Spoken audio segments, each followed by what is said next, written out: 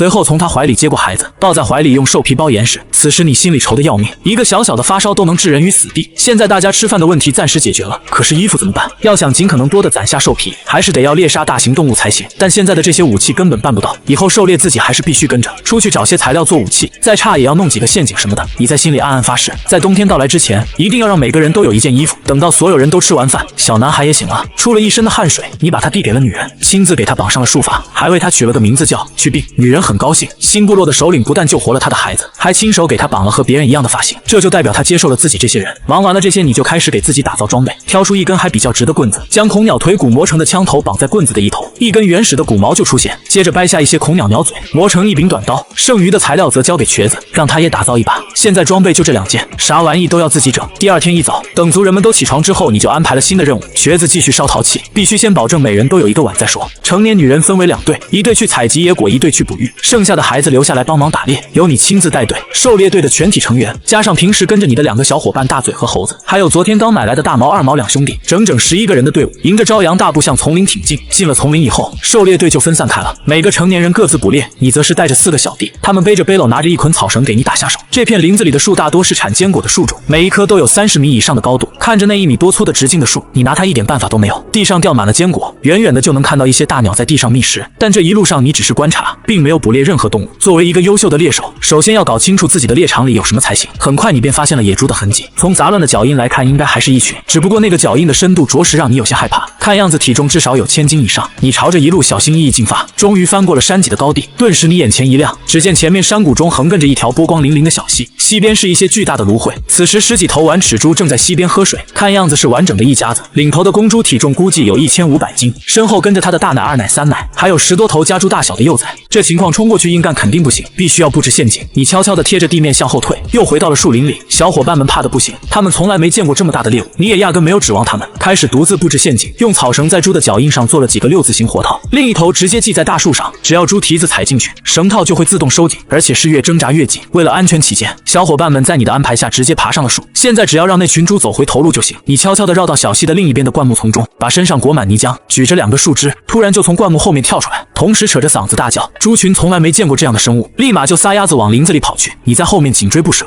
一边喊一边跑。没过一会，前面就传来了野猪的哀嚎。等走到陷阱区的时候，就看到那个领头的公猪还有一头成年的母猪躺在地上。这种草绳坚持不了多久，你拿着骨毛小心靠近，瞅准时机，一枪猛戳进它张开的嘴里，锋利的骨毛直接穿透它的后颈，猪血跟不要钱一样喷了出来。没过一会，1500斤的大家伙终于倒在了地上，身子时不时的抽搐，你这才长长的舒了一口气。不过很快一个难题摆在了面前，这么大的野猪，仅凭5个小孩要怎么弄回去？看着旁边不停挣扎的母猪，你突然眼睛一亮，先将母猪用草绳控制在树上，再用绳子将它的嘴绑紧防止咬，接着用2条绳子分别绑在母猪的2条前腿，最后将公猪的绳子绑在母猪的身上。等到所有的事情做完，你就牵着猪嘴走在前面引导方向，大嘴和猴子一人牵着一条母猪的前腿走在2边，大毛二毛拿着棍子走在最后面警戒。就这样一路走过茂密的丛林，终于远远的看见了部落的山洞。在外面清理灌木丛的一个小伙伴最先发现了你，他嗷嗷的叫着通知部落里。没过一会，他们全都一窝蜂的迎了过来，但全都不敢靠近，他们还从来没见过这么大的猎物。你叫来瘸子，让他去准备一个水缸还有盐，等他把水缸拿过来，你就在地面挖坑，然后把水缸放在坑里，缸口只高出地面一点点，然后大家一起把母猪按到水缸旁边，你直接一刀捅在他的脖子上，鲜血一滴没洒的都喷到了水缸里，没一会就装了满满一缸血。你往里面倒上1碗盐水，搅拌均匀，用不了多久就会变成美味的血豆腐，晚上用来煮汤喝。完齿猪的皮削制一下，用来做皮靴或者背包，这2头猪应该可以做很多。双皮下面一层白花花的板油足有4指厚，一会放火上炼一炼，剩下的除了猪肺拿去捕鱼，其余的都是可以吃的，就连大一点的骨头也全都剔下来，可以用来磨个兵器啥的。整整1下午的时间，全都用在了这2头1000斤巨猪身上，很累，但是成果很是喜人。熏肉架子上挂满了大大小小的肉块，1缸煮熟的血豆腐，3缸白花花的猪油。小孩子们笑嘻嘻的不停捡拾着油渣，连去病都吃得很欢。就在瘸子傍晚开窑取陶器的时候，忙碌一天的大部队也回来，捕鱼队足足弄了好几百条，狩猎队也不差，3只野鸡和2条大蛇，10多枚鸟蛋和10几只土拨鼠，还有1筐坚果。更惊喜的是，今天去病的小姨带着采集队找到了一种新的食物，是一种很甜很甜的树根，切开外皮，里面居然有天然的琥珀色糖，多收集一点就可以提炼白糖。为此你还专门夸奖了那个少女。晚饭大家都吃得很开心，可长老却黑着脸，拿着1根长满红刺的荆棘藤，追着去病的小姨不停抽打。你在原主的记忆里知道，那根藤就是部落里类似家法的，专打犯了大错的人。见状，你急忙拦住怒气冲冲的长老，询问他打人的理由。结果他说那种树根是恶魔树的诱饵，所有偷吃树根的人都会被恶魔树吃掉。听到这话，你赶紧让大家停止吃这种树根，倒不是真相信他的说法，而是担心这玩意万一真要有毒，或者吃了能让人上瘾。因为这件事夜里睡觉的时候，你一直十分警醒，仔细感受自己的身体变化。好在一夜无事，等到天大亮，族人们都出来的时候，你开始安排今天的工作，其他的和往常一样，唯一不同的是去病和他妈去了捕鱼队，而你则带着4个小弟去了采集队。你要去看看长老口中的恶魔树到底是怎么回事。那棵树的位置就在山洞的后山深处，这座山上高大的树并不多，但是灌木丛却非常茂盛，而且果树也有不少。行进的过程中，你惊喜地发现了让你朝思暮想的辣椒，红彤彤的一片隐藏在灌木丛中，但是族人们从来不吃这个，这刺激性的口感让他们认为这东西不能吃。当即你就吩咐4个小弟今天什么都不用干了，就专心在这里摘辣椒。你跟着采集队继续前进，翻过一道山梁，映入眼帘的就是一个盆地，这里随处可见一些颜色发青的动物骸骨，活像一个乱葬岗。而在这盆地中央，一棵高达60米左右的怪树就屹立在那里，树根覆盖了方圆500米的面积，越靠近中心根流就越多。这样的规律似乎是在吸引着动物靠近树干，直觉告诉你越靠近树干肯定越有危险。不过你还是打算走近些看看，凭借自己的身手，你有信心能够全身而退。你每走一步就用长矛在前面的地上戳一戳，慢慢的向着中间靠近。就在你的长矛戳到被树冠覆盖的地方时，多年特种兵培养出来的直觉告诉你有危险即将到来，于是你赶紧收矛原路后撤。就在这个时候，嗖嗖的破风声突然从天而降，10多根将近1米长的尖刺直直的插入地面，目标正是刚才你的长矛触碰的位置。这些尖刺每一根直径将近1厘米，尾端还有一朵碗口大的白色花，这不就是天然的箭矢吗？你顿时开心无比，草船借箭的典故突然从脑子里蹦了出来。你用自己的背篓当把，在背篓上系一根长绳，往树冠下面一扔，嗖嗖嗖的瞬间就插上10多根尖刺，重复来回操作，很快就弄到了2大捆尖刺。出去的时候，你交代那些女人树根可以吃，但是只许采集外物。回部落的途中，你在树林里又收集了100根已经长得有3厘米粗的恶魔树苗，这些长得根根笔直，是做长矛最好的材料。呼唤来了4个采集辣椒的小弟，5个人一起扛着这些小树苗回家。回到部落，孩子们又在围观你带回去的东西，可在那些孕妇的眼中，你们带回的东西都毫无用处。辣椒不能吃，棍子不够粗，打到猎物身上也打不死，但这丝毫不影响你开心的心情。剩下的时间，你要好好的更新一下自己装备。剥了皮的尖刺质地细腻坚硬，直径和香烟差不多粗，如果做成箭矢应该也是重箭，虽然会影响射程，但是穿透力强大。而3厘米粗的小树苗，因为木质坚硬的原因，要把表面碳化，再磨出一个尖头，打猎绝对够用。这个磨枪头的活自然是交给4个小弟，以后全部落的人都要装备这种新式长矛。现在就差一张弓了，以现在的条件只能制作长弓，虽然笨重，但是威力丝毫不弱。而制作长弓就要用到沙木，昨天抓野猪的林子里就有，只要找个大小合适的就行。其实最让你惦记的还是打野猪时发现的芦荟，它叶片里富含的纤维是制作缆绳的最佳材料，也可以用它织布做衣服。虽然比不上苎麻，但总归比兽皮强得多，而且还很结实。更主要的是，它叶片的汁液可以用来处理伤口，既能消炎解毒，又能清热败火。想到这里，你打算从明年开始就大面积种植芦荟，到时候族人就能有衣服穿了，也能大大降低因为捕猎受伤造成的感染死亡。次日，你来到抓野猪的这片树林，很幸运的发现2棵不知道被什么动物撞倒的杉树已经被阴干了，正好可以用来做工。整整花了1天的时间，你先准备10斧10刀，再经过1整天的刀削斧劈，一张1.5米的长弓终于是能看出雏形，又仔细的矫正打磨1天才算是完工。弓弦是用剑麻纤维搓出来的，箭矢全部由现成的尖刺做成，箭羽则用孔鸟的蓝绿色鳞羽，一口气做了200多根。2天后，你把所有的族人都召集在空地上，离你30米处有一个草把，上面挂了几只今天刚抓到的土拨鼠。你先是给大家示范了一下头矛，30米的距离刺上把，然后就是长矛的近距离刺杀。族人们看得很激动，他们到现在才知道，原来首领这几天做的都是武器，除了年龄比较小的小孩子，你给所有的族人全部发了1根，狩猎队的则每人3根，2根头矛，剩下的1根近距离刺杀。那些即将成年的孩子，每天除了拔草和玩耍之外，必须要练习头矛。百杆长矛很好看，族人们对这种制式武器爱不释手，这也是除了扔石头以外唯一可以远距离攻击的武器。接着你又演示了弓箭，100步左右的距离，连续5箭全部射在土拨鼠身上，所有人目瞪口呆，全都争先恐后的挤过来，就是想摸一把。不过你只是给他们示范一下，现在不准备推广，毕竟制作还是太困难。成功的推广了长矛，你就开始着手制作皮靴。2张黑色的野猪皮经过多次的揉制，已经变得非常结实有韧性。为了保证每人都能分到1双，除了你的靴子全是用猪皮做的，所有族人都是用野猪皮制作的鞋底，鞋面则是由各种小动物的兽皮缝制。去病的靴子是你亲手做的，靴筒一直到了膝盖，里面全是毛茸茸的兽毛，整个穿着特别暖和。小屁孩穿上以后，天天跟人显摆。经过你的一顿操作，原本部落里为数不多的小块兽皮也被折腾光了。天气越来越冷，对兽皮的需求已经迫在眉睫。现在陶器够用了，你给瘸子安排了新的任务，烧砖。等砖多了，就可以盖一个大一点的窑，甚至是用来垒墙建房。给小伙伴们安排的拔草任务也完成的差不多了。山洞外整整几十亩的土地全都已经清理干净，不管是盖房子还是种地都可以，只是现在还没有合适的种子，也就只能种点辣椒。剑麻是多年生植物，你准备把它种在后山上，每年收割一次就行。安排好了这些长期的任务，你就准备去远一点的地方寻找大型的食草动物，而远行需要用到的装备你早就已经准备好，不管是武器吃的用的全都应有尽有。跟族人们交代完后，你背上背篓启程。而长老对你这次远行脸上写满了担心，他从来没见过能在山洞外面过夜还能活着的人。食草动物一般在草原上，现在首先是要走出这片无边无际的森林，走了整整一个上午，树林也变得越来越矮，这让你很是高兴，这是即将走出丛林的前兆。一个上午的赶路让你口干舌燥，你来到一个河边想要喝点水，刚蹲下拿出陶碗准备舀水，平静的河面突然猛地窜出一个庞然大物，一张长满锯齿的血盆大口向你咬来，你吓得赶紧背过身去。怪物一口咬住了背篓，水怪的嘴正好被背篓卡住，想吐吐不出来，想咬碎又咬不动，只能来回的甩动头部。你被拖入水中左右摇摆，危机时刻你挣扎着拔出靴子里的鸟嘴匕首，挑断一边的背带，这才费劲的转过身来。你一手死命的拽着剩下的那条背带，另一只手拿着匕首往水怪的头上猛刺，水怪甩动的幅度更大，顶着你又是高高跃出水面，再把你重重的砸下去，又带着你在水里横冲直撞。你一个翻身骑到水怪的头上，狠狠的几刀捅在他的两只眼睛上，鲜血和着脑浆顿时从两个眼眶中不断的喷涌而出，搅浑了一大片的河水。渐渐的水怪挣扎的力度也越来越小，最后直接变成了抽搐，你精疲力尽的游上了对岸。休息了一会后，水怪也死透了，翻着雪白的肚皮飘在河面上，你的背篓还牢牢的卡在他的嘴里，你只能找了一根结实的树藤从水怪的眼眶里穿过，费了九牛二虎之力把水怪拖上来，这才有时间仔细打量这个怪物，原来只是一条鱼而已，体长足有5米左右。休息了一会，你抄起石斧开始敲大鱼的板牙，小孩巴掌大的三角形牙齿足有50多个，都敲完了才把背篓取出来，检查一下里面的东西。好在火种管没进水，其他东西有一点点损坏但还能用。可就在你想着生火烤衣服的时候，树林里突然传来一阵脚步声，扭头一看，只见一个皮肤惨白的女人带着一个小女孩正惊恐地看着自己，随即两个人一声大叫撒腿就跑，地上还掉了一个圆咕隆咚的东西。你走过去一看，居然是一个木桶，是用一整节原木把中间烧掉制成。看这样子，刚才那两个女人应该是来打水的，现在直接扔了木桶跑了，说不定一会他们还会带人来。果然没过一会，打水的女人就带着她的几个族人赶了过来，他们身穿白色兽皮袍，皮肤白的就跟刷了双飞粉一样。一群人看着你身后的大鱼都有些惊愕，一个首领模样的男子对视着你，指了指旁边的那个木桶，你立刻明白了他的意思，用长矛挑着那个木桶递给对方的首领。首领接过木桶，嘴里叽里呱啦的说着什么，又指了指你身后的大鱼。你虽然听不懂，不过看他指着鱼也大概明白啥意思，随即侧了侧身把鱼让出来。对方一群人立马就冲了过去，对着大鱼一顿暴揍，其中几个女人还呜呜的哭出声来。领头的男子面带笑容，用拳头捶了捶自己的胸口，然后又把拳头伸向你，你一脸懵。不过看对方面带笑容，应该不是要打架的意思，犹豫着用拳头和对方碰了一下。男子哈哈大笑，热情的和你拥抱一下，然后就叽里呱啦的连说带比划的跟你交流。就算语言不通，可表情和肢体语言还是可以交流的。你告诉他你是从河对岸来，自己是要去找一种头上长角的动物。男子点点头表示了解，然后告诉你他们部落有很多人曾经被这条鱼吃掉，为了感谢你杀了怪鱼，他希望你可以去他们部落做客。眼看着就要到傍晚，而且你们两个部落离得也不远，说不定以后可以找他们交易物品。于是你索性就答应了他，你示意他们把鱼抬上，那个是可以吃的东西。男子表现得很惊讶，在他们印象中只有被鱼吃的份，啥时候吃过鱼啊？不过还是同意了下来，因为鱼太大，只能先宰好了再分割带走，你只好继续干活。银色的鱼皮足有4米长3米半宽，很光滑而且还有弹性，最主要是还能防水。你果断收了起来，其余的鱼肉清理干净以后切成了几大块被人抬走。他们的部落就在树林中，走了没有10分钟就看到一个巨大的树，里面的空间也就100平方左右，地方虽然不大，但是已经足够他们居住，因为他们的人实在是太少，成年男人加上成年女人才14个，再加上所有的孩子总共才32个。这个住在树洞的部落被你称为树部落，他们之所以皮肤都很白，是因为他们终生都居住在这黑暗的森林里。他们的长老用手指向东方，告诉你从那个方向出了黑森林，有一座像天上的云一样的山，那座山上有一种长着2根尖角的动物，它们跑得像风一样快，没有人能抓到。根据他的描述，你猜测那应该是大型羚羊一类的动物，如果追的话肯定追不上，但是自己可以提前布好陷阱。此时你显得很自信，但是大树和树长老都不对你抱什么希望。大树看长老不再说话，就向你推荐自己的衣服，这是一种体长超过半米的大兔子的皮，兔子喜欢吃树林里的苔藓和蘑菇，在这片黑森林里就有很多。你眼睛顿时一亮，兔子可是个好东西，要知道兔子这种东西可是和老鼠一样能生，一胎5只以上都是常事。小兔子生下来4个月性成熟就能接着生，平均2个月一胎，如果能带回去2对成年的兔子加以训练，那1年就会变成几百只，到时候整个部落都不会再缺衣服穿，兔子肉也会成为一个重要的食物来源。晚上吃过饭后，大树说自己要带着族人出去狩猎，问你要不要去。你诧异了下，不过兔子这种动物本就是夜行动物，晚上狩猎也很正常，于是便答应了他。到了目的地后，你没有动手，只是安静地躲在一边，看他们怎么抓兔子。大树带着人先收集了一些蘑菇，放在一个黑铁树的下面，一群人则在附近隐藏好。没过一会，就有一只肥大的兔子跳了过来，警惕地环顾四周，见没什么动静，就慢慢地往蘑菇靠过去。就在这时，大树带着一群人冲了出去，他们用带着密集枝桠的树枝，迅速把兔子围得动弹不得，这才用一根木刺结果了那只兔子。这就是围猎，而且抓的还是活的。你瞬间就起了要和他们交易的念头，要是能让他们帮自己抓兔子多好。接着又换了个地方，再次摆好蘑菇，这一次你决定换自己露一手，你把长弓拿了出来，又拔出一根箭矢。大树看得一愣一愣的，不知道这是个什么东西。就在这时，又有一只兔子探头探脑的过来，离蘑菇还有10几米远。大树赶紧拉了拉你，示意你准备跟他冲过去。你没有理他，而是弯弓搭箭，嗖的一下，直接一箭就射穿了兔子的脖子。大树一脸懵的看着你的弓箭，你笑着把长弓递给他，又给了他一支箭，手把手的教他拉弓，对着地上的兔子又射了一箭，嗖的一下，长箭有半截都扎了进去。树部落的人顿时一阵惊呼，对这种神奇的武器很是好奇。看着大树把弓箭拿在手里爱不释手的样子，你送了他一支羽箭，作为两人友好的象征。接下来的狩猎变成了你一个人的表演，半个晚上的时间就射杀了10几只兔子，这个数量是他们不敢想象的。平时一天能捉到3、4只就已经很不错了，同时也让树部落的人暗暗猜测着你部落的强大。回去后按照你的要求，这次收获的猎物兔皮归你，肉归树部落，他们自然没有任何意见。现在只要多在这里待一阵子，绝对能够攒够自己部落用的兽皮，你这次出来的目的也就达到了。但是你想走得更远一点，好好探索一下这个世界，而且你对树长老说的那种动物很感兴趣，没准活捉几只回去拉车也不错。次日天亮，你补充了食物和火种，便和大树告别，顺便让他帮你抓一些活的兔子，每天就喂一些草和蘑菇，到时候你回来用其他猎物和他交换。他很不希望你离开，毕竟要是有你留在这里，这个冬天他们肯定能更好归隐，但他知道你还有更重要的事情要做。告别了树部落，你一边走一边砍一些树枝插在地上做标记，整整走了2天，终于走出了这片黑暗的森林，前方顿时豁然开朗，眼前是一片辽阔的大草原，只能看到零星的一些树木，地面上也出现了一些食草动物的脚印。你取出弓箭，小心地向前摸索，很快，眼前的一幕就让你高兴地笑出声来。只见一群和家驴差不多大的蓝马羚正低着头悠闲地吃着草，这要是弄回去当驴使唤也没问题。你瞬间就起了活捉的念头，可是这蓝马羚一看就不是好惹的主，光看他头上那一对尖角就知道，要是贸然走过去，这10多只全都一起对过来，那可就要整个部落一起吃席了。仔细观察，你发现现在这个季节是动物的发情期，而这一群蓝马羚里只有1只成年公羚，其他的则是8只母羚和8只幼羚。看到这里，你心里立刻有了主意，只要用对付恐鸟的办法先控制住那只公羚，其他的肯定自己就会跟上来。随即小心地往后退到安全的地方，开始制作投石索。不多时，你便带着投石索再次摸了上来，悄悄地藏在一棵灌木后，伺机而动。很快就找到一个好机会，只见那只雄马羚正骑着母马羚快乐地吟唱。你快速地挥动着投石索，螺旋桨一样的投石索朝着那一公一母飞去，瞬间缠绕在2只蓝马羚的后腿上。那一公一母浑身猛地一哆嗦，扑通一声倒在地上，不断嚎叫。紧接着你手里甩动着一个绳圈，像西部牛仔一样飞快地将绳圈抛出，稳稳地套在2个挨在一起的母马羚脚上。蓝马羚群瞬间骚动了起来，开始互相乱窜。没过一会儿，就有几只蓝马羚被牢牢地缠在一起，一边嚎叫一边挣扎。剩下的2只母马羚一看这情况，带着8只小马羚撒腿就跑。你无语地看着10只马羚逃跑，一点办法都没有，只好将剩下的这些蓝马羚全部用绳子把腿绑上。想要彻底收服野生动物是很困难的，对于蓝马羚这种生性好斗的物种，首先就要先摧毁它的自尊心。于是你用石斧把它们引以为傲的脚全部砸断，又用烧红的火炭把断脚的截面烫死，使其不再生长。7只马羚从一开始的剧烈挣扎，直接变成了萎靡不振的鹌鹑。最后你找来绳子将公马羚绑在第一个领头，其余的则全部串联在一起。等到做完这些，天已经快黑了，你牵着它们来到一条小溪边，炖了锅兔肉干解决晚餐。小溪的东北方向有一座彩色的石山，在夕阳的照耀下反射出姹紫嫣红的缤纷色彩。仅从颜色来看的话，你判断那是一个多种矿物共生的带状矿脉。这个发现让你惊喜不已，你很想过去看看，但此时天已经完全黑下来，也只能暂时压抑自己的冲动。次日天才蒙蒙亮，你就被一阵叫声吵醒，眼前的情景让你激动的差点跳起来。只见你绑着蓝马羚的那片小树林里，昨天逃跑的那2只母马羚带着8只幼羚又回来了，而且不知道又从哪拐来了一只成年的公马羚。你悄悄地隐藏到了灌木丛后面，故技重施。一顿操作以后，你的马羚队伍由原来的7只变成了18只。此时天已经大亮，你心情大好的骑着公马羚往八宝山而去。这里确实是遍地宝贝。经过一番仔细观察，你发现这居然是一座副铜矿，其他的颜色则是铜矿的半生矿。有了这些矿石，制作青铜器也变得不那么遥远了。而那些半生矿也有用处，橙色的是机关石，也就是雄黄，可以当做药材，外用可以治蛇虫咬伤，也可以内服治疗体内寄生虫。白色的是观音土，可以用来制作熔铁的干锅。红色的大土堆虽然只是一些白蚁穴，但是里面的风化土是极好的烧陶材料。所幸八宝山到自己部落步行也就3天的路程，如果用蓝马羚拉车的话还能快上许多。只要回去先架个桥就好了。做好了今后的打算，你也有时间好好欣赏一下周围的景色。八宝山的东面水系发达，是一望无际的湿地沼泽，山脚下水草肥美，是动植物栖息的天堂。膝盖高的黑麦草，齐腰高的苜蓿，长得像树一样高的甜橡草，这些都是各种食草草动物的最爱。部落山洞前的空地正好用来种这些牧草，自己的养兔大业，还有这些即将成为苦力的蓝马林，可都指着靠它们养活。还有宽叶水酒和水芹，弄点回去可以适当的补充一下维生素。半个下午的时间，你收集到了一袋子草籽，将其绑在一头母马铃的背上，便开始寻找自己的晚餐。很快，一只翼展足有5米的远古巨鹅被你嗖嗖2箭从空中射了下来，凡是能作箭的羽毛都被你拔了个干净。你打算把它整个给烤了，补充一下背篓里已经见底的兔肉干。可就在你蹲在水岸边宰鹅的时候，一个不经意的发现让你激动的差点流下泪来。你居然在它的胃里发现了还没来得及消化的稻谷，而且这种米你根本就没见过，每一粒都比绿豆还要大一些。这是你在这个世界发现的第一种粮食作物。你的第一个想法就是一定要找到它。夜里你没有休息，找了些树枝，开始紧张的制作深入沼泽的装备，必须抢在那些动物之前收获那些稻谷。第二天一大早，你拎着简易独木舟，找了一处水略深的地方，便向着沼泽湿地的深处滑去。与此同时，暗黑森林里的大树正在带着族人捕捉雪兔。为了满足你和自己部落的需要，整个部落几乎不分昼夜的全族出动，只留下长老和6岁以下的孩子看家。为了增加产量，他甚至开始了暴力拆迁，找到兔子洞后直接开挖，不出来就用火烧用烟熏。这办法果然凑效，真让他抓到不少，还抓到了几窝刚出生不久的小兔子。可这种捕猎方式给自己的部落带来了灾祸。在这个季节，不管是什么部落都要储存食物，食人部落也不例外，而他们的食物就是活人。凡是落到他们手里，男人会被用来填饱肚子，女人则会留下来生孩子或者干活。就在你深入沼泽的这天，一个食人部落的狩猎队被大树他们烧兔子的火光吸引了。这支队伍全部由成年男性组成，人数足有40人，他们手里的武器全是石斧和木矛，可谓战力强大。特别是领头的2人，居然骑了2头还未成年的孔象。而树部落和他们相比，即使是全族男女老少加起来都没他们人多。面对这么强大的敌人，大树带着族人直接选择了跑路，食人部落在后面紧追不舍。好在他熟悉地形，专门挑了不好走的路逃跑，敌人一时也追不上。可还是有人落到了后面。一个采蘑菇的小女孩因为害怕，跑路的时候被树根绊倒在地上，刚一起身就被飞来的一斧子砸中了后背，紧接着就被追上来的敌人一矛刺死。一群野蛮的食人族就哈哈笑的围上去开始喝血。大树牙齿咬得咯咯作响，可他并没有停下。他知道就算全族人一起上，也只有被他们鱼肉的份。因为那个死掉的小女孩，敌人的追击终于停滞了一下。大树赶紧回到部落和长老说了这件事，敌人太强大，根本打不过，只有迁移一条路可选。树长老最后做了决定，让大树带着族人向黑森林的东面去寻找你。毕竟从你的武器就可以看出，你的部落一定很强大。而他自己则留下来拖住敌人，反正他也走不动了。大树忍住悲伤，重重的点了点头，匆匆的让人收拾好所有东西，就向东出发了。其实他的心里也没有底，你已经走了好几天了，现在在哪里，究竟是否还活着，这些他全都不知道。可是现在不走就只能等死，他已经没有了选择。没过多久，后面的敌人就找到了他们的部落，那个他们世世代代居住的树屋，此时已经化为了一片火海。火是树长老点的，就盼着烧死几个闯入他们部落的敌人，为大家争取一点时间。经过这场变故，本来就只有32个人的树部落，现在只剩下了30人。一行人垂头丧气，马不停蹄地向黑森林东面赶路。本来大树对找到你还不抱什么希望，可当他看到一路上斜插在地上的新鲜树枝，立马又有了信心。只用了1天半的时间就到了黑森林的外围，刚出来的时候已经到了傍晚，天空在夕阳的映照下变成了绯红色。树部落的族人立刻被眼前的情景吸引住，这还是他们第一次看到外面的世界。可大树却一直皱着眉头，你留的记号到这里就断了。他不知道应该上哪去找。就在他不知所措的时候，忽然注意到小溪边有生火的痕迹，走近一看，软泥地上还有不少动物的脚印，其中就有你那种奇怪靴子的痕迹。大树顿时松了一口气，他知道你一定就在这附近，于是就让所有族人在这里先过一晚再说。而就在大树带着族人开始逃命的时候，你正在沼泽深处仔细的四处寻找。要从密密麻麻的芦苇中找到稻谷并不容易。突然你眼睛一亮，想到了什么，水鸟都喜欢吃这种稻谷，那自己只需要在水鸟聚集的地方寻找就行了。想到这里，你立马行动，一边划独木舟一边用木棍在水面使劲拍打。突然不远处的芦苇丛中哗啦啦的飞起一片水鸟，顺着水鸟惊起的方向快速的划过去。随着距离越来越近，一小片挂着穗子的稻谷慢慢出现在眼前，你双目骤然爆发出光芒，心里不由得一喜，这就是自己要找的野生稻。当即更加卖力的向着那片浅水滩涂划去。可就在你的小船要到达目的地时，身后突然响起一阵人类的喊声，顺着声音回头看去，只见几个光着身子的原始人正抱着几根浮木飘在水面上，一边冲着你挥手，一边不停的大叫，模样很是着急。这些人正是生活在这片沼泽地里的林部落，这个部落的人口只有50多人。此时他们正在采集他们过冬的储备粮菱角，突然看到一个同类坐着一个神奇的东西飘在水上，慢慢的向着长老口中的死亡境地飘去。出于一片好心，林部落采集队的领头人灵草慌忙对着你叫喊，希望你不要继续向着那边去。可惜你听不懂他们的语言，只是一脸懵地看着他们。眼看着你没有任何反应，灵草赶紧向着你游去。就在你还在愣神的时候，灵草已经游到了你的船边，他用手指着那片长了很多水稻的芦苇丛不停叫喊，表情里有焦急还有恐惧。看到对方没有对自己不利，你也放下心来。不过看这个女人的表情，应该是在告诉你那里有危险不能去。你打着手势比划了一个野兽的动作，嘴里模仿野兽叫了一声，随后又指那片芦苇丛。灵草摇了摇头，指着你又指了指那片地，然后把手放在水面做了一个慢慢下沉的动作，表示过去会沉下去。你理解了灵草的意思，顿时松了一口气。对方的好心提醒你很感激，但你已经做好了充足的准备，没有理由现在放弃。于是划着船桨义无反顾地朝着芦苇丛飘去。灵草立刻又对着你慌忙的大喊，可他却没有继续向前游过去。然而下一刻他就惊得目瞪口呆，只见你在脚底板上绑上2块板子一样的东西，然后抱着一面足有1人大的方形藤牌，就那么悠然地踏上了那块死亡境地，但却并没有沉下去。亲眼看到这一幕的所有人顿时一阵惊呼，他们还从没见到过能在死亡境地走动而不沉底的人。可看似轻松的你却并没有他们想象中的那么轻松。芦苇下面全是稀泥，你的脚蹼踩在上面每一步都要费很大的力才能把脚抬起来。费尽9牛2虎之力，你终于来到了那一小片稻谷前。这些稻谷每一棵都有2米左右的高度，每一株上面都挂着颗颗饱满的金黄稻穗。拿出事先准备好的蛇皮袋，你上去就是一通狂撸，直到将所有的水稻撸得一粒不剩才停下来，这才带着满满2大袋水稻重新回到小船上，美滋滋的准备划着小船回家，开启你的农耕时代。可没想到刚划出去没多远，就被林部落的族人围了起来。一群人看你木筏上装着沉甸甸的2个袋子，却还能飘在水面上，顿时就是眼前一亮。原来这个飘在水上的东西不仅能做人，还能装东西。几个聪明的人顿时就脑补出了他们划着这个小船采集菱角的场景。你看着眼前的这些人，顿时就有点生气，不过看他们的样子似乎并没有恶意，也就没有发作。灵草看出你隐隐有发怒的征兆，赶忙跟你一边比划一边问，能不能教他们做这种东西。看了看四周泡在水里的一圈人，皮肤都有些泡肿了，而且刚才还好心提醒过自己，于是便欣然答应了下来。你比划着让他们把每个人的浮木都聚集到一起排好，又弄来一些芦苇当做草绳，把这些浮木都绑到一起，然后就让灵草爬上去。果然灵草爬上去之后，木牌依然平稳地把它拖在水面上。灵草顿时变得很兴奋，赶紧招呼族人们上来一起尝试一下。可惜这个木牌只能坐下2个人，再上一个估计就要压翻了。没能上筏子的人都有些羡慕坐在上面的灵草，但是灵草却异常的高兴，因为他知道这种筏子制作起来很简单，而且这些材料在部落里还是很好弄。想到这里，灵草感激地看向你，热情地邀请你到灵部落做客。可是你并没有答应，沼泽地的外面还有一群蓝马灵在等着自己呢。灵草也没有强求，随手递给你一个鸡蛋大的巨无霸灵角当做信物，相约以后如果遇到困难可以拿着这个灵角到灵部落来寻求帮助。你笑呵呵地收下灵角，马不停蹄地带着2袋稻种赶回了八宝山的山脚草原上。至此经过一整天的紧急抢收，你总共得到约60斤的谷粒，可你一颗也舍不得吃，只想赶紧把这些宝贝运回家，在明年春耕的时候种下。但是既然要种田，农具自然是少不了的，所以你还要再弄点铜矿和锡矿回去冶炼一些农具。就在大树出了黑森林的这天傍晚，你正在八宝山另一边的小草原上，一边吃着肥的流油的烤河狸，一边编着大筐，为第2天的挖矿工作做准备。可是八宝山西面的大树就惨了，他们跑路的时候没有带火种，这2天以来只是啃了些肉干，晚上的时候是又冷又饿，只能所有人挤在一起取暖。第2天天一亮，你神采奕奕地牵着蓝马铃向着八宝山的西面前进。而在八宝山西面山脚下的大树，此时正在给族人分发刚刚采集到的野果。就在这个时候，几个族人兴奋地指着八宝山上大叫着，他们远远地看到光秃秃的石山上，一个少年正牵着一群4脚兽缓慢前进。你也听到了山下的叫嚷声，顺着声音望去，就看到了小溪旁的树部落，只是有点纳闷他们怎么来了。过了10多分钟，大树带着一群人爬到了山坡上，看到他们的模样，你不禁皱了皱眉，咋连小孩都一起过来了，而且浑身脏兮兮的。大树再次看到你，顿时惊为天人，他知道你是来找一种带脚的动物，可没想到还真让你抓着了，而且还都是活的。这显然不是食人部落那几个骑着孔象的人可以比拟的。此刻你在他心里仿佛就是神一般的存在。你看他们每人手里只是拿着一个野果子，明显是连肉都吃不上了，赶紧把没吃完的巨鹅还有烤河狸拿出来分给他们。大树蹲在火堆旁，一边吃着一边诉说这几天的经历，其他族人也七嘴八舌的连比划带说的补充。等到你听懂以后，不由得倒吸一口冷气，这附近居然有食人族。突然一个可怕的念头出现在你的脑海里，既然食人族已经到了树部落，那离自己的部落还能有多远呢？想到这里，你当即就决定今天挖好所有的矿石，明天就直接赶回去。随即你看向大树，问他们接下来怎么打算。一听这话，整个树部落的人都低下了头，不知道该怎么回答。眼看着冬天就要到了，但自己的部落已经被一把火烧了，而且还有食人部落一路追赶，接下来他们也不知道该去哪里寻找安身之所。见状，你直接发出邀请，不然你们加入我的部落吧，我们储存的食物足够咱们一起吃一个冬天。闻言，大树眼睛顿时亮了，他完全相信你说的，光是眼前的这一群4脚兽就够大家吃一个冬天。树部落的其他族人也很想答应，他们见过你手里弓箭的厉害，有那样的武器根本不会缺少猎物，更不会被敌人欺负。于是他们全都目光灼灼地看着大树，希望自己的首领可以答应下来。大树本来也已经心动，不过他作为首领还是需要更加的谨慎。犹豫了一会儿，他还是问了出来，你邀请我们加入你的部落，你的首领会答应吗？听到这话，你顿时就笑了，这个你不用担心，因为我就是首领。闻言，大树一脸的不可置信，你一个小孩子居然是首领。不过稍微一想他就释然了，你的能力他是见识过的，你做过的事即使是换做一个成年人也未必能做到。想到这些，他当即也不再犹豫，果断地答应了下来。而你为了彻底打消他们的顾虑，直接将手里的长矛递给了大树，石斧给了一个叫木桶的男人，还有那采摘稻谷时编制的藤牌给了一个叫树桩的族人。你很清楚，只要自己愿意给他们武器，那他们肯定就能感受到你绝没有害他们的意思。果然几人接过武器后立马露出了笑脸，大树也把你之前交代要活捉的兔子拿了出来，大大小小足有30多只。见状，你顿时就抑制不住的兴奋，想起这兔子2个月生一窝的速度，以后族人再也不需要为兽皮发愁了。吃过早饭后，大树本以为你会马上出发的，可没想到你居然又在山上挖起了石头，于是问你要这些有什么用？有了这些石头，我就能做更好的武器，到时候就能打到1天吃3顿都吃不完的食物。大树整个人都懵了，这是他们从来都没有体验过的生活。接着不用你教，他们全都自发的动手也帮着挖了起来。有了这几十人的加入，挖掘的速度快了很多。到了中午的时候，就已经把所有的大筐都装满了。这次主要弄了几样不同的黄铜矿和锡矿，红色的白蚁穴和高岭土也装了不少，这是做干锅和浇筑模具用的。很快收拾好一切，你就带着几十人的队伍出发了。每只蓝马羚的背上都驮着2个或大或小的藤筐，装着矿石、草料、兔子还有种子。一路上你们走的速度并不快，你一边走一边教大树他们怎么使用你给他们的武器，一直走到晚上。你们找了一个宽阔的地方开始晚饭休息。前半夜还算安静，只有篝火燃烧的噼啪声。可到了后半夜的时候，躺在地上的你忽然感觉到了地面传来的震动，似有什么庞然大物在移动。你瞬间就想起了大树说的那种长鼻子怪兽，当即就连踢带拉的把所有人都叫起来，并且把所有的火全都熄灭。伴随着2声尖锐还略显稚嫩的相吼，2个庞大的身影突然出现在远方的火光中，紧接着就看见数十人手举着火把和武器，他们脖子上挂着人骨做成的武士。只见领头的骑象男子大手一挥，所有人都凶神恶煞地朝这边冲了过来。前世丰富的作战经验让你此刻出奇的冷静，当即就开始下达命令，让一个叫木屯的族人立刻带着队伍绕路向北方逃跑，而大树、木桶和树桩则是跟着你殿后。虽然只有4人，但你根据双方的装备情况，很快也制定了战术。对方有2个骑着孔象的男人领头，速度根本没有你们快，也不够灵活，而他们手上基本都是石斧、骨矛之类的投掷型武器，一般人撑死了最多也就能扔个50-60米，但你手上的弓箭100米内，射击无防护目标还是可以的，所以只要拉开距离，你有信心可以在对方的射程外将他们全部干掉。此时的大树看着敌人骑象猛冲过来，有些紧张，拿着长矛的手都在微微发抖，可看着旁边的你竟是出奇的镇定，于是他一咬牙强迫自己镇定下来。你在心里默数着敌人的距离：200米、150米、100米，随即搭弓放箭，只听嗖的一声，一个冲在最前面的敌人瞬间倒在地上，这一箭直接透胸而过。看着自己同伴的后背上出现一根尖头木棍，周围的敌人都愣了一下，可就这一愣神的功夫，嗖嗖又是2箭，又是2个人应声倒地。这时骑象的队长发现了远处的你，他大吼一声招呼族人冲上去，先扔一轮石斧再说。见状，你立刻拉着大树直接藏在了一棵树后，木桶也是有样学样的藏了起来，而树桩却是一个弓步侧身把藤牌挡在了身后。只听噗噗噗一阵闷响，几把石斧和一根骨矛直接砸在了盾牌上，所幸这盾牌是粗藤编的，树桩并没有受伤，可是照这个砸法估计也坚持不了几下。藏在树后的木桶看到落了一地的石斧，当即他就捡起2把石斧又扔了过去，密集的冲锋阵型中瞬间有2人被砸中倒地。大树身为曾经的树首领，自然也不甘示弱，捡起骨矛也反扔了回去，一个敌人当场就被斜钉在地上，眼看是死的不能再死了，你立刻招呼几人快跑，和他们拉开距离打。就这样循环往复，对方原本40个人的队伍，现在就只剩下7个人，其他的不是死了就是受伤了。这时你突然叫停了一路狂奔的几人，在和敌方相距80米左右的距离站着与他们对视。骑象的头看见你们不跑了，还有些纳闷，而自己这边只剩那么几个人，还都累得半死不活，顿时就气炸了，当即又冲了过来。你稳定了一下呼吸，立刻举弓准备，在他距离自己70米左右的时候放箭，这一箭直接射中了他的右眼，那个头啊的一声就掉下了象背，又被前进的孔象用后腿踩了一下，瞬间就死得不要不要的。而孔象也忽然感觉到自己好像踩到了什么软软的东西，猛猛的回头一看，顿时整个象都不好了，直接站在原地一动不动。旁边的一众小弟虽然也有些懵了，这老大咋突然就死了？不过向前冲锋的动作却没有停下，你立马发出反击的命令，3把头矛和1支箭顷刻间就飞了过去，敌方的3人瞬间应声倒地，这下还活着的就只剩下3个，他们吓得赶紧掉头逃跑，其中骑象的那人还控制着孔象掉头，后来觉得太慢，直接从象背上跳了下来，你马上又是一箭，结果他还没落地就被一箭穿过胸口，向后跑了没几步就直接扑倒在地。大树3人也从你后面冲了过去，3把石斧挂着风声飞了出去，把最后剩下的2个敌人也解决了。至此这场丛林追逐游击战终于落下了帷幕。大树3人不敢相信自己这边仅凭4个人居然就解决了40人的队伍，还有那2头幼年的孔象。此时因为失去了操控的人全都傻愣愣的站在原地，你立刻下了新命令，树桩在原地等候，木桶去把族人们都找回来，大树则是和你一起去将那些没杀死的人彻底杀死。3人哦了一声，立马分头行动，你将羽箭重新找回来，完好的骨矛和石斧也被收集起来。可不料那2头没人管的孔象居然一直跟在你的后面，还不时的用鼻子轻轻的捅你后背，看样子是要粘上你了。你急忙把他的鼻子扒拉开，不要跟着我，我可养不起你，毕竟这可是真正的孔象，成年以后体重能达到15吨左右的巨兽，这样的存在一天得吃多少东西？就在这时，大树皱着眉头告诉你，这一路上只有36具尸体，比起原来的40个还少了4个，你顿时有种不好的感觉。不过那么大的黑树林现在也没法再找了，只能就此作罢。到了天亮的时候，树桩和木桶才把大部队带回来。等大家都坐下来吃饭的时候，你让大树把缴获的10矛石斧都发给大家。现在除了小孩，每人都有了防身的武器。蓝马羚和兔子还是吃自带的牧草，可是现在居然来了2个陌生的大家伙蹭饭，眼看着还能吃2顿的草料，一下就没了。你顿时觉得一阵头大，扬起拳头就要赶走这2个家伙。不料刚刚举起拳头，其中一头孔象就用委屈巴巴的眼神看着你，眼看就要掉下泪来。而另一头孔象居然用鼻子卷了一把草，直接递到你的面前，看那意思好似在说：“这好吃的分你一点，你不要赶我们走。”见状，你露出一个比哭还难看的笑容，无奈的把草接过来又塞到他嘴里，接着又抱了2捆草留给他们慢慢吃，随即招呼大家赶紧收拾东西出发。等走出很远，你看见2头孔象还在继续吃草，不由得松了一口气，总算甩掉了。由于树部落的人一直生活在黑森林中，他们不知道外面阳光下的景色竟如此美好，一路上树部落的人都很兴奋，期间不断惊起一些在地上觅食的雉鸡，你抬手就是一件，一直走到傍晚的时候，竟也有不小的收获。而此时小去病正在河边跟着妈妈收工，他不时地向北边看一眼，妈妈说过首领就是从那边走的，自从你走了之后，他每天都跟着妈妈来河边捕鱼，就是为了在这里等你。突然他看到远处的树林里有几个人影，眼尖的小去病一眼就认出走在最前面的就是自己部落的首领，他立马跳起来高兴地大喊：“妈妈，首领回来了！”你听到远处的动静也高兴地挥着手大喊了一声。就在这时，2声嘹亮的象吼从河对岸传了过来，把一众人的目光都吸引了过去。听到这声音，你的心里顿时有1万头草泥马在奔腾。没想到走了那么远，还是没能甩掉那2头孔象。你在心里默念着：“千万别过来，千万别过来！”可是怕什么就偏偏来什么。只听扑通扑通2声，孔象都跳到了河里，不到半分钟就那么水灵灵地站在了你的面前。不曾想2头家伙不讲武德，刚来到你身边就用鼻子里刚吸的水把你喷成了落汤鸡，那意思不言而喻。谁叫你丢下他们的？你无奈地抹了一把脸上的水。既然想吃我家的饭，以后就要给我干活，老子可不会白养你们。闻言，那2头孔象用鼻子拍了拍你的脑袋，也不知道是个啥意思。捕鱼队的女人看到2个巨兽，全都吓了一跳。不过看他们似乎和你很熟的样子，立马又变得一脸崇拜。首领真是厉害啊，连那么大的怪兽都能制服。去病第一时间跑了过来，亲昵地抱着你的大腿，丝毫不害怕旁边的巨兽。你告诉他们新来的人都是新加入的族人，然后就带着这些人一起回了山洞。小去病被放在孔象的背上，一路上威风凛凛。途中原树部落的族人和捕鱼队的人都在互相打量着，捕鱼队的目光基本都在那18只蓝马铃上，大树他们则是在观察汉部落的女人，看他们的发型皮靴，还有筐里的鱼肉和每人1根的白杆长毛。这白杆长毛可是大树最喜欢的，他们居然每人都有1根，着实让大树羡慕了一把。一想到自己现在也加入了汉部落，隐隐都有一点小激动。此时你带着树部落的人回到汉部落，看见你回来，汉部落的人立马齐声高呼了一声首领。树部落的人顿时被声音吸引了注意，等到他们看到眼前的景象，全都呆住了。只见遍地都摆放着漂亮的坛子和罐子，山洞口放着数不清的鱼，还有一头浑身被插了10几个洞的顽齿猪，看样子足有1000多斤重。你见状也很是欣慰，看来狩猎队已经能灵活使用长矛了。大树对汉部落的实力有了大概的了解，终于彻底相信了在这确实不用再饿肚子。小孩子们站在旁边的一个草山上，正在和新来的4脚兽们对峙，那些是他们这些日子拔的草，看这草堆的大小，应该够蓝马铃和这2头孔象吃一冬天的。你急忙告诉大家，这些4脚兽都是自己驯化的，以后可以帮着大家干活。不远处的一处空地已经堆起了很大一堆红砖，瘸子给你汇报，他每天都能烧4窑，而且他还给孩子们做了一种工具，说着就自豪地拿出来让你看。看到瘸子拿出的工具，你直接被惊得目瞪口呆，居然是一把木质的简易钉耙，这家伙竟然还有当发明家的潜质。你夸奖了瘸子几句，然后交代他明天可以不用烧砖了，再烧一批陶器出来给新来的族人使用。说到陶器，旁边的长老表示也有话说，前几天西边的谢顶部落又来交易了一次陶器，这次他们支付了很多的闲食，足够汉部落吃很长时间。视察完所有的工作，你就给这次带回的动物做了安排。兔子被安排进了山洞的角落，用一些石头和黄泥垒了一个圈，暂时先让他们在这里过冬。30多只兔子里面有3只兔子是已经怀孕的，刚放到兔圈不久就开始咬自己的毛做窝。其他的兔子虽然才1、2个月，但是也有哈密瓜大小，到了明年开春，它们就会成为新的生育机器。孔象宝宝不用管，在那堆草山旁边怎么都赶不走。蓝马铃都被绑在离洞口不远的一棵树上，等明天再安排人给他们搭草棚。弄完这些，晚饭也做得差不多了。饭前你特意举行了迎新仪式，对于树发树部落的人并不抵触，反而觉得树发确实显得比较精神，比披头散发的样子好看多了。今天猎到了1头巨猪，晚上的猪血自然是少不了的，加上野菜足足炖了好几大锅，还有你今天射到的野鸡做成了1锅板栗炖鸡，以及10几条新鲜的烤鱼，每人还有1个酸甜的水果。一顿丰盛的晚餐瞬间拉近了新老族人的距离，大家有说有笑，吃得很开心。饭后你交代部落里的老人帮新人做皮靴，让新人一起学着做，而你则拿着1根烧黑的木炭，在山洞的岩壁上一边思考一边写画画。岩壁上画的是一幅山洞外面的地形草图，有山洞，有小河，有丛林，还有一些本来没有的东西。你此时正想着山洞前的空地该怎样规划，这块地足有将近3600亩，要是都种上水稻，估计全部落的人吃到死都吃不完。当然全种上水稻是不可能的，要知道现在这片地方全是旱地，而水稻必须种在水田里才行，光是把这些旱地改造成水田就是一个大工程。再就是居住问题，加上新加入的和这段时间刚出生的族人，汉部落的人口已经有97个，现在的山洞已经渐渐的无法满足居住的条件了，所以将来还要在这片地上盖房子。住宅区、水稻田、蔬菜区、养殖场、仓库、草场、青铜冶炼区木材加工厂，那么多设施都要放在这块地上，必须好好规划才行。第一个要解决的问题就是改造水田的事情。简单的计划是在空地中间修建一个正方形小城，把住宅区和养殖场、仓库和金属冶炼区，还有木材加工厂全放在这个小城里。全城预计最少提供5000人的居住条件，可以用几年的时间来分期完成。再围绕这个小城挖掘护城河，挖出来的土可以和土砖一起筑成城墙，可以预防一些巨型猛兽和外族人的袭击。然后以护城河为中心挖一条人工河，把东边那条8-9米宽的小河引过来，再挖几条回路让护城河的水流回小河里，这样就构成了一个巨大的水网。沿着这个水网再挖一些小渠，就可以灌溉整个地块了。预设护城河与人工河的宽度为4米，东边那条小河有8-9米宽，水的流量不变，但是河道狭窄了一半，所以人工河的水流速度会增加1倍以上，这样就方便安装一些水车一类的水利设施。具体计划是以山洞为中心线，两边各取200米为小城选址。为了不耽误明年的春耕，第一期工程就是挖通小河到护城河的水路，仔细计算约有700米左右，挖出的土方直接烧制成砖，为后续的建成做准备。第二期工程就是护城河的挖掘工作，不过这个事情就不着急了，反正山洞现在还住得下。第三期就是夯筑城墙，城墙预设为底宽4米、顶宽2米、高5米的梯形，4道城门每面一个，再加上外面4米宽的护城河，在这个时代是绝对没有人能攻进来的。第四期工程就是700米长的回水河，挖出来的土可以烧成小砖，用来建造城里的房屋和各种设施。整个工程预计最慢3年之内建成，不然你就怕到时候山洞里住不下人了。第二天早上，等到所有族人出来后，你就开始安排工作。今天事情很多，采集食物的工作被全面停止了，新来的族人还没有逃完，因此瘸子被安排继续烧制陶器，孩子们继续打草，而且要按照你的示范把草打成捆，便于储藏和搬运。大嘴猴子、大毛、二毛4人去后山，把10人树的小树苗全都砍回来做成长矛。女人们被分成了2队，一队人多的去你当初去的那个山谷采集剑马，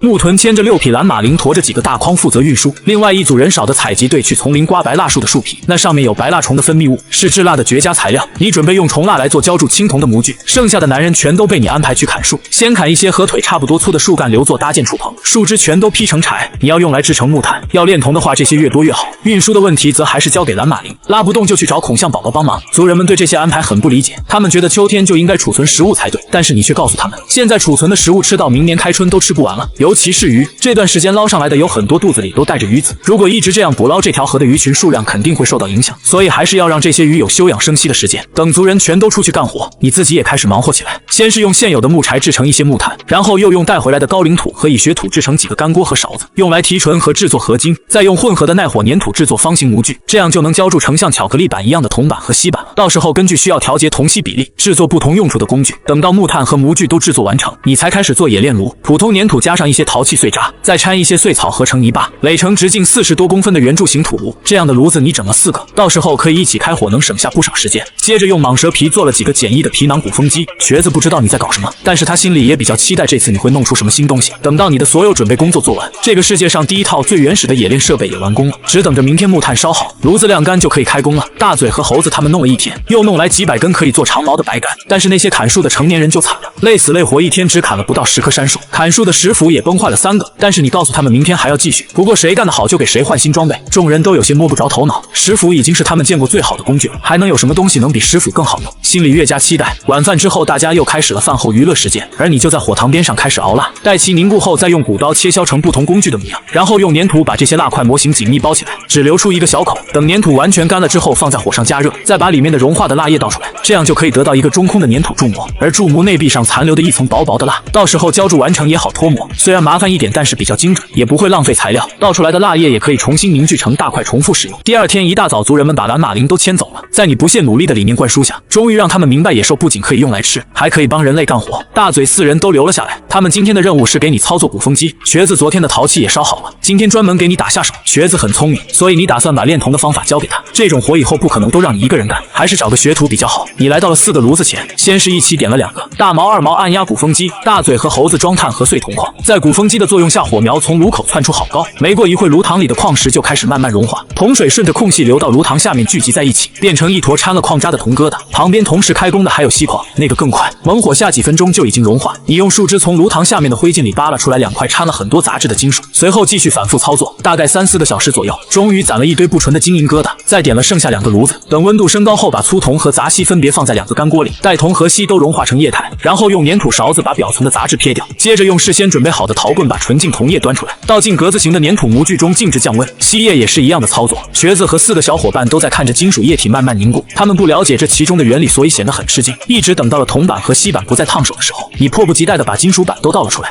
此时正值中午，金属板在阳光的照射下反射出耀眼的光芒，所有人都张大了嘴巴看着金属板，他们从来就没见过那么漂亮还能闪闪发光的东西，连正在玩耍的去病都被吸引了过来，摸摸这个看看那个。首领，这是什么？你揉了揉他的脑袋，这个叫铜，这个叫锡，你在这看着我去拿东西过来。去病点点头，和瘸子他们小声念叨着铜锡这两个字，而你则是搬了一堆工具注目过来，马上开始青铜的浇铸工作，将铜块和锡块按比例放进一个新的干锅，等融化成液体之后，用陶棒搅拌均匀，然后就可以浇铸了。第一锅浇铸的是斧头和锤子，滚烫的合金溶液浇进模具里，一股白烟立刻从注模预留的孔洞冒出来。等到温度稍微降低，你迫不及待地用石头砸开了注模，粘土碎块中一个闪耀着淡金色光芒的大斧头就静静地躺在里面。斧头比消防斧的斧头还略大一点，打磨斧刃的工作交给瘸子完成，你则开始准备其他工具的浇铸，尺子和板锯、刻刀和凿子、刨刀和手工钻，还有4棱形枪头。等傍晚族人们都回来的时候，所有的工作都停了，金色的大斧头锋刃磨得霍霍生辉，插上斧柄，这个世界的第一把青铜斧头就完成了。还有2个装上了木柄的板锯，单人和双人的各一把。大树他们看到金光闪闪的大斧子，立刻就围了过来，他们眼睛都快粘在上面了。还有这个呢？你笑了笑，又拿出一个百杆金头的长枪，族人们看的眼都直了，这还是长矛吗？这也太漂亮了，尤其是兽牙和独耳，看到这杆金头的长枪，口水都要流了下来。首领，还有我们的吗？族人迫不及待地问了起来。你笑着拿出一块黄铜矿递给大树，就是用这种石头做的，只不过现在已经没有这种石头了。原树部落的人都惊呆了，他们是跟着挖过这种石头的，没想到做出来的武器这么漂亮。木臀最老实也最直接，没有了那我们再去挖就好了，我们知道在哪。你点点头，告诉他们这样挖效率太低了，得要先做一些东西，等过了这个冬天就可以挖回来很多，到时候每个人都能有一把这样的长枪。接着你又教他们使用板锯和手锯，2个人拉的板锯搭在原木的末端来回拉扯，没用多久就锯下来一个圆形的木片，又用单手使用的手锯来清理树枝，手腕粗的侧枝不到1分钟就锯了下来。1米来长的大斧子用起来也很顺手，抡起来能用上全身的力气，如果让汉部落的大力使用，人腿粗的大树砍不了几下就能砍倒。等众人都学会了怎么使用这些工具，你就让他们去吃饭休息了。饭后族人凑在一起听瘸子讲述炼铜的事情，你则是开始制定各种计量单位，只要有了计量单位，以后就能慢慢发展文明。剑麻现在也全都采集回来了，女人们现在正专心编织绳子，小孩子们都趴在兔子圈外面，正看着里面的兔子生兔宝宝。3只怀孕的大兔子都生了，每一窝居然都有6、7个，30多只的兔子群将近翻了1倍。瘸子有了很长时间的捏陶经验，现在帮你雕刻蜡模倒是也能胜任。源头的铜产不管是挖河还是种地都能用得到，有你给的样板在那里摆着，瘸子依葫芦画瓢还是没问题的。而你忙完自己的事后，现在开始研究最关键的东西，那就是犁。你准备做2种大小的，大的给孔象用，小的给马铃用，到时候耕地和挖河都用得上。次日，女人们一部分在搓麻绳，一部分在清理地面，为搭建畜棚做准备。炼铜的是现在有瘸子和4个小伙伴就够了，他们5个人现在不停地浇筑铜板、锡板，遇到不清楚的就过来问你。等到女人们清理完毕后，你便带着他们搭建出来，将砍回来的树截取4米的长度作为立柱，每隔2米的距离就插上一根，围成一个长方形的圈，空隙处绑上2根横木固定，然后用树枝来编制篱笆固定在木头围栏上，最后抹上一层泥巴就算完活了。畜栏里面有一个棚高4米的木头棚子，那是孔象宝宝的小家。等全部建好后，外面堆积的草山也全部打成捆码放在圈里，防止被别的动物或者是人破坏。汉部落的族人们各司其职，忙得热火朝天。殊不知此时的谢顶部落已经打起了汉部落的主意。这段时间谢顶一直有个烦心事，随着天气日渐寒冷，自己部落赖以生存的山泉水即将断流，到时候他们只能到3公里外的小河去打水，那就需要大量的容器来储水。所以上次他亲自来跟汉部落交易，就是为了能多换一些陶器，可惜他并没能如愿以偿，于是他就起了强取豪夺的打算。以谢顶的想法，汉部落的成年男人只有不到10人，而他们却有15个。况且上次从汉部落离开以后，他还自制了带石头尖的长矛，他认为打赢你们并且抢走你们的陶器和食物应该是没什么问题的。这天上午，谢顶带着部落里的所有成年男性，每人拿着几杆长矛，浩浩荡荡地向汉部落进发，准备一举击垮你们的狩猎队，然后再去你们的居住地里大肆掠夺一番。此时在山脊处的针叶林中，大树和兽牙他们还在砍树。今天他们干活很快，3把大斧子还有2把长锯，基本半个小时就能获得一根干净的原木，而且这还只是一组的速度。砍树的队伍一共10个人分成了3组，所以基本上每半小时就能同时干倒3棵树，剩下的1个人则是负责运输的木臀。现在他正牵着马铃在砍树堆附近吃草。就在这时，从山谷对面的那座山上突然跑来一群人，而且每人手里还拿着一根长矛。木臀马上就冲山脊上大喊一声，然后拉着蓝马铃往回跑。听到喊声，大家立刻就停下了手里的活，抄起武器就准备战斗。谢顶带着人在后面紧追不舍，一直到了山脊处，伴随着几道嗖嗖的破风声，最后面的2匹马铃被长矛射中，顿时惨叫一声倒在地上，而和他们绑在一起的另外4匹还在狂奔，拖着2个同伴的尸体一路向汉部落的草山跑去。汉部落众人见状，纷纷从腰后抽出一把石斧丢了出去，只听嗖嗖几声，敌方瞬间就有3个人倒地不起，还有2人受了伤，只剩下10人还在继续前进。谢顶彻底生气了，他立刻就下达了再次投矛的命令，但大树他们藏到了树后面，所有的长矛全都斜斜地插在了地上。见状，壮独尔他们再次从树后闪现，9只百杆长矛齐齐出手，谢顶的部落瞬间又倒下了4人。其他的人见状都害怕的躲在了树后，独尔他们也再次藏到树后，等待着敌人的再次进攻。可是却迟迟没有听到声音，他们不知道此时的谢顶已经被吓破了胆，面前的敌人太可怕了，而且他发现汉部落的人比自己预想的要多，但自己这边现在就剩下8个人，其中还有2个是伤员，继续打肯定是不可能了。他当即就带着剩下的人往溶洞逃去。与此同时，小胥并正拉着你来到2只孔象面前，想要你为他们取名字。稍大的你给他取名为灰山，稍小的叫肉包。你刚想说些什么？灰山看着西边，突然仰头吼了一声，猝不及防的小胥并顿时被吓了一跳。你立刻顺着方向往西边看去，只见4匹蓝马铃拖着2具同伴的尸体一路向着自己这里跑来，2具马铃的尸体上还插着好几杆长矛，而后面却不见伐木队的人跟着。你顿时心里一惊，急忙招呼所有族人藏进山洞里，自己没回来都不许出来。等到安排好一切，你拿着弓箭和金头长枪便骑着灰山往西边而去。肉包见状也立马跟了上来，顺着地上蓝马铃的血迹，灰山驮着你一路狂奔。没过一会儿就进了丛林，前方突然出现一群人，领头的几个扛着金斧，赫然就是大树他们。你顿时一愣，怎么所有人都在这里，而且也不见有人受伤？兽牙立刻带着狩猎队来到你的身边，将刚才的情况全部说给你听。听了他的讲述，你不禁有点纳闷，谢顶他们为什么要攻击自己的部落？不过不管是什么原因，只要敢伤害自己的族人，就必须得付出代价，哪怕死的是马铃也不行。当即你长枪一挥，带着砍树队的几人往谢顶部落杀去，一直到下午大约2点多，你们才到了谢顶的部落。可溶洞口的空地上居然一个人也没有，洞口也被一块巨石堵上了，不过还有一道不小的缝隙，几双眼睛正偷偷地看着外面。谢顶就是其中的一个，他最怕的就是对方会来报仇，没想到怕什么来什么，对方还真来了，而且还是这种阵容。领头的一人手持一杆霍霍生辉的金头长枪，胯下骑着一头比人还高的长鼻巨怪。此时的谢顶无比的悔恨，早知道对方那么强大，还打个锤子。你也注意到溶洞里面往外偷窥的几双眼睛，立即取下背后的长弓，弯弓搭箭。下一刻就听到啊的一声惨叫，谢顶被一箭射穿了眼睛。大力、石头、